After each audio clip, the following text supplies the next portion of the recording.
Hey everybody, I'm Tom Vassell. I'm Wendy Yee. I'm Chris Yee. Have you ever wanted to be the master gardener? Yes. Is that what Gartenbau means in German? No, I don't know. It means horticulture. Everyone knows that, Tom. Does it really mean horticulture? I had to look this up. Nobody knows that. Huh. Not even German people. I don't know that I want a game called horticulture either. That's not a pleasant word, in my opinion. It's not. I actually had a friend that was a horticulturalist. That's a mouthful to say. That sounds better. Horticulturalist. That's the name of this game. Anyway, you're building flowers, but flowers aren't flowers. Well, they are flowers. Let me show you. In this game, each player is going to be building a garden in front of them. You'll start with a starter tile. You'll see this has 4 different flowers here. A bunch of tiles are placed out here, and each person has a wheelbarrow. On your turn, players will be taking turns, you're going to be moving around this in a clockwise circle. You can either stop at one of the petals, or you can stop at one of these dots. When you stop at a petal, you have to go to the next one. So let's say it's White's player's turn. They have to go to this one. They're like, oh, I really want this one. Well, you can go there, but if you go there, you have to drop a resource on each one that you skip. So you can skip as many as you want, as long as you're willing to pay the resources. Then, once you go to that spot, you can either take the resources underneath the tile, which, by the way, are a little blocked by these tiles. We found them hard to see if you're on this side of the table seeing the tiles here. But there's some combination of 2 or 3 things of water and sunlight. Players will start with one of each, but you're trying to collect these. So you can take the resources. So if I went here, I could take 2 sunlight and 1 water, or you can take the top tile. If the tile has resources that someone else dropped there, you will also get them. If you take the tile, you will place the tile adjacent to tiles that are already in your garden. So you're going to be slowly building a tile here of these different buds that you're going to get here. Now, that's one thing you're doing. Or you can go to the next unoccupied circle here. So let's say it's Red's turn. They would skip all the way to that circle over there. And then you have 2 different options when you go there. One is to buy one of these flowers from the market. Now, when you buy a flower, it has a resource cost on it. And you'll see that there's 7 sun, 2 sun and 5 water, 6 sun and 1 water, 1 sun and 6 water, 5 sun and 2 water, and this one costs 7 water. Although as you buy these flowers, they will get cheaper, but they're also worth fewer points at the end of the game. When you buy one of these, you have to pay the resources, and then you'll place this in your garden, but the tile itself shows you what you place it on top of. So this one says on top of 2 purple or on top of a blue and red. And they have to be 2 different tiles also. You can't place it on the same tile. So this one's 2 purples, I can't place it here, but I can place it here. So I place that there, and it's going to give me 7 victory points at the end of the game. Alternatively, instead of placing one of those tiles, at the beginning of the game, everyone's going to get a handful of tiles here. You're either going to take predetermined sets, that's the end of the beginner game, or you will draft tiles. And each of these tiles has some specific flowers that they have to go on top of. So this has to go on top of one of the orange flowers and one of the red flowers. So those 2 flowers would have to be in your garden somewhere, and then you would just place this on top of them. Now you see these 2 give me 14 points. This one here will give me points based on the number of flowers that are adjacent to this flower. This is a flower, by the way. The big ones are called flowers. And so if I'm adjacent to one other flower, this is 15, which is a little more than 7. But if I get it adjacent to 2, 24. It could go all the way up to 45, but that's more difficult to do. Again, if you want to place either one of these or one of these big flowers, you have to go to the spot. If you want to take one of these, you just go to the next petal, and again, you can skip them. Each player twice has these 2 tokens. One allows you basically to go anywhere, even if somebody is already there, and take the tile. You can do that once per game. And the other one lets you switch some of these tiles in your garden if they go in places that you don't want them to go. When a pile is completely taken, there will be a special ability that players can still go when they go there. Like this says, after all tiles have been removed from here, you get 1 extra resource of your choice. So instead of 3 water, I can get 4 water or 3 water and a sunlight. When 4 of these piles have been removed, that's going to trigger the end of the game. And at that point, you'll add together all the points from your flowers and your plants, and whoever has the most points is the winner of the game.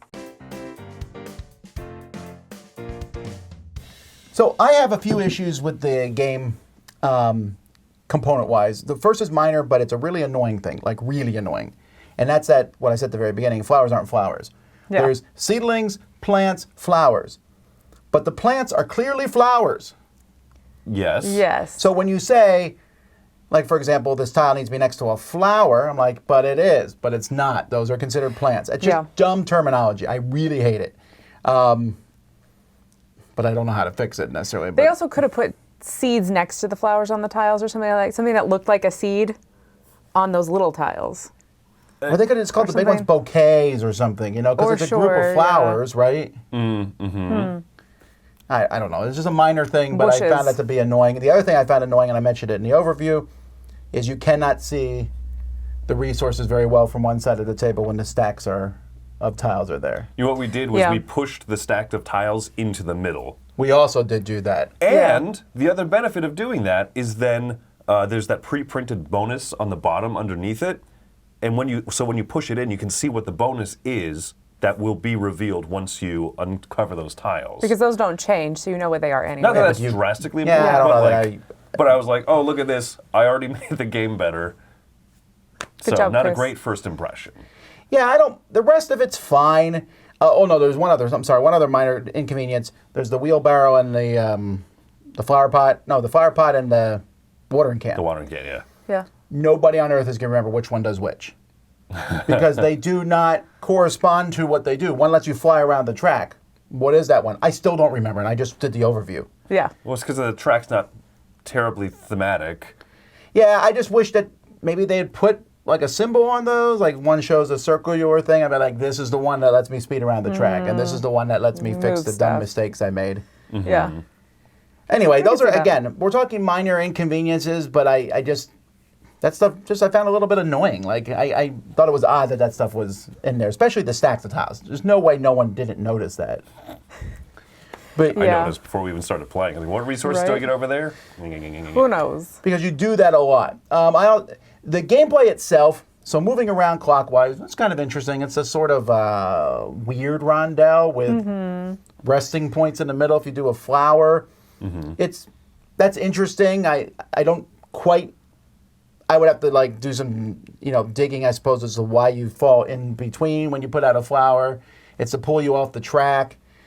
It makes this game, which is a really, really, really simple game in my opinion, it adds a weird complexity to it. They're like, oh, I'm going to do a flower. Well, you got to go down into it. The next one, I'm already in that spot, so I go over here. I don't know. I just found that to be an oddity. You know what? What I thought was strange is because you said it's a really simple game, right? And the basic hands that you get in the very basic game are very similar, right? We have basically the same stuff we're going for. We're shooting for the same things, the same endgame triggers, all of that. As soon as you add that drafting in, suddenly it goes from a basic simple game, not too much going on, interesting little puzzle, to wow, super thinky, lots of AP. It was one of those that I felt like it was a 0 to 60 when it came to how much thought you had to put into your turns. Now, to be fair, I also drafted as soon as we did the draft, which I think that's a very fun way. Did you do that? I think it's the only way to play, frankly. I think the other ones, it's too simple, I don't right? even think those starting hands are very interesting. They're super boring, unfortunately. It's one of those bad first impressions. And then we play it again and you do the draft. I really like the draft. The face down tiles with the face one on top, you take both. So you know something you're going to get and something you're not sure about, but you'll discard 2 after you draft 6 or 8 tiles, depending on player count. That's great. That's how you draft.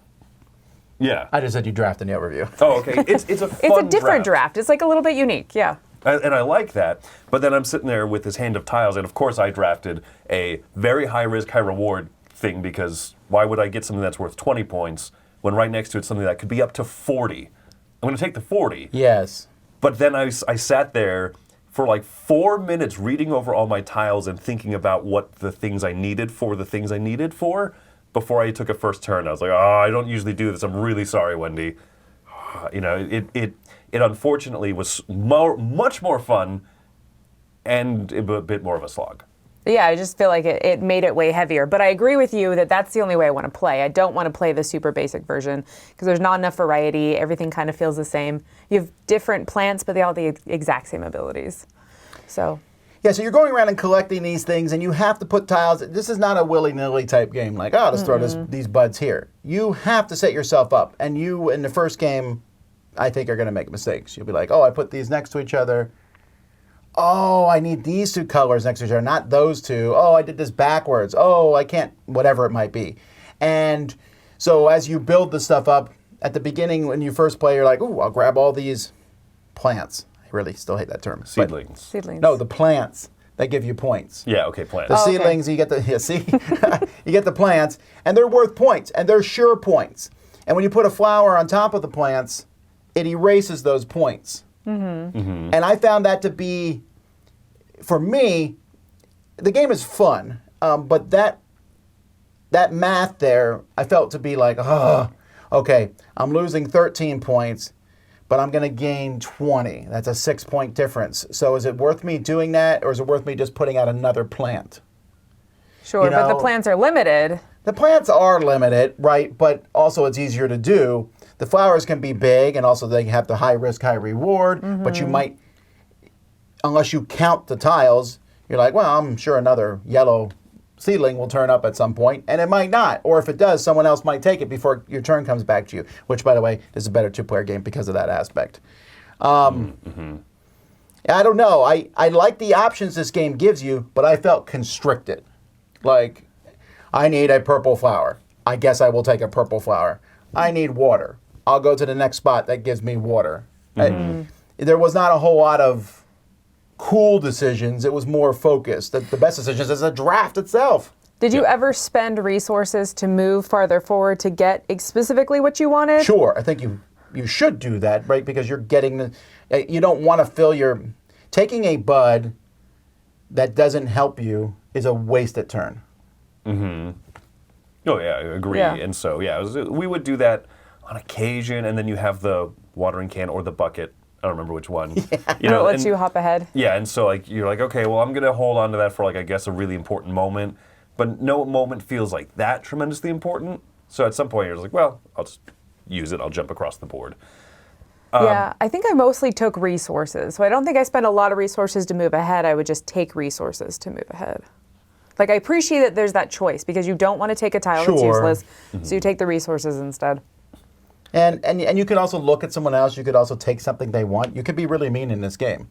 Good, yeah. I mean, if That would I see add that more Chris AP. put a red and a double red down, and I might be like, well, I don't want him to get that purple flower, which is the purple plant, which is worth a lot of points. So I'm going to take this blue one. It's the only blue one that's face up. And that happens a lot. Sometimes the bud you need isn't face up on top of any of the stacks. So, and that's what you need to do next. So I guess you take some resources and wait. I'm sounding super negative. I'm not. I think the game is fine. My rating for this game is 6. I just can't go higher than that because it seems like a fun, light, woohoo game. I just don't know how many new people I would introduce this to because I think they would be frustrated. That whole switch 2 tiles, even then, that's kind of like if they're covered. Like if you put the plants out and you're like, oh, but I can't put another plant, so I'll never be able to play this flower on top. It's only uncovered stuff. Yeah. Right. So I'm also coming in at a 6, which is a vast improvement compared to the first game with the very boring objective tiles, because I was going to give that a 5. But no, a 6 because of doing the draft. I like that draft a lot.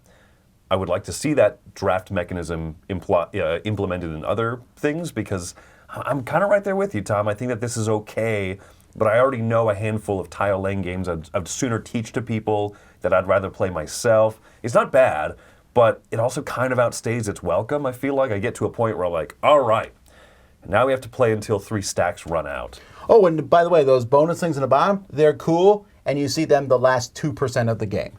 Right. Because as soon as a stack is gone, most of the others are really far down. Oh, sure. And they're going to go. And I'm like, it's over. I was a little disappointed by that, actually. I also wish there was a couple more clarifications on them, because there was one that clearly it happens when you gain resources, but I think in the rule book it says you either gain that ability or resources. So you're like, hey, when does this cohese or not cohese?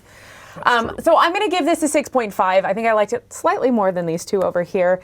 I really enjoy tile placement games. I really enjoy the puzzle going on. And honestly, the track of the going up or down, those choices I think are very interesting, because I have to make that decision of, do I think a better tile is going to come out? Is this a good time to play a flower? if I'm waiting for the other people okay, I to see clear off that. some stacks in front of me? Or do I think someone's going to hop ahead of me and steal what I want? I'm not going to build those flowers yet. I'm going to try to rush ahead so I can get some good stuff. But also, maybe I need to be on the sun side of the track. So I want to get this flower over here. I want to get on the sun side of the track. How do I do that quickly enough that people won't take what I want, but also that I can build my flowers sufficiently before the game's over? So I think that there's really interesting choices there. I think what Chris said about how I don't know if this is going to be the game I'm going to pull out to teach people. I think that is a fair case of I'm not sure that this is one that I'm going to be like, hey, let's play Gartenbau out of everything else. We'll have to see. Well, there you go. Pretty game, but is it enough? That's Gartenbau. I'm Tom Vassell. I'm Wendy Yee. I'm Chris Yee. Buy flowers for your mother.